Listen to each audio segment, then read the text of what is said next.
Ils essayent même de jongler avec la loi, avec l'appui des non-suivistes, parce que malheureusement, beaucoup de médecins sont des réciteurs de cours tout court. Ils ne sont même pas scientifiques, même un peu d'ailleurs, ils ne connaissent même pas ce que c'est que la science qui part de l'observation. Voilà, donc, voilà des gens qui sont conséquents. Ils refusent par protection de leur enfant, comme je dis, et je le mets sur moi, résister jusqu'au sang. Parce qu'il y a quelqu'un dans mon arrondissement, quelque part dans le pays où je suis, qui a promis vacciner mes enfants par force. Donc, vous voyez, pourquoi? Je lui demande, mais pourquoi est-ce que tu vas vacciner par force? Les réponses ne sont pas là. L'ordre vient de l'Organisation mondiale de la santé. Encore une fois. Et quand bien même nous causons avec des médecins pour amener un peu leur esprit au dépercement, donc comme dépercer, ils disent Organisation mondiale de la santé et ministère de la santé. Écoutez, l'heure est très grave. Hein. Laissons encore l'autre côté, l'Occident, même comme on voit que, Ulrich l'a expliqué tout à l'heure, partout en Europe, les gens luttent contre cette vaccination, sauf malheureusement en Afrique. Mais je vous avertis, écoutez bien et prenez vos dispositions. Lorsqu'on lutte, vous pensez qu'on a le droit de lutter seul et vous ne prenez pas des engagements. Vous avez appris la semaine passée qu'il y a 8000 vaccins qui sont en train de descendre au Congo.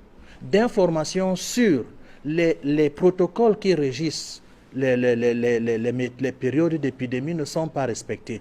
Mais les vaccinés n'ont rien à voir avec les zones où il y a des c'est en ville. Et vous savez ce qui se passe. Pour ceux qui suivent Afrique Santé, il y a 4 ans, nous avons eu une vidéo, Ulrich, tu te souviens, nous avions eu une vidéo où on ne guérit par exemple pas d'Ebola. Quand il est combattu par le système immunitaire, il fuit. On a attrapé le virus caché dans les testicules.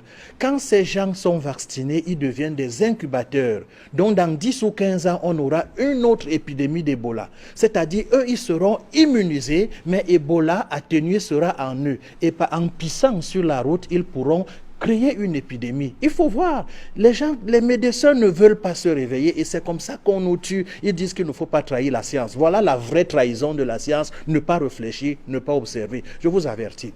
Ça, c'est le cas d'Ebola qui est capable de décimer la moitié du continent. Mais d'un autre côté maintenant, la stérilisation des masses est en cours.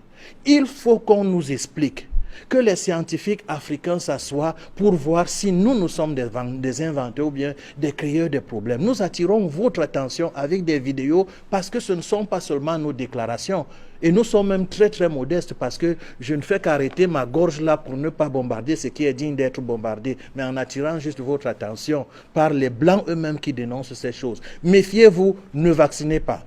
Quand il y a eu une série d'empoisonnés par le Kinimax ici, sont devenus boiteux, ils ont accusé la poliomyélite qui est un virus faible. Moindre vitamine A, le gars est mort plus qu'un cadavre. Vitamine C, il démissionne.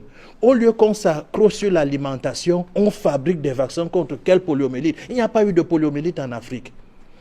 Mais seuls les vaccinés contre la poliomyélite ont été attaqués. Renseignez-vous. Ça, j'attire votre attention pour qu'une commission soit ouverte et que cette vérité soit dite. Ne vaccinez pas.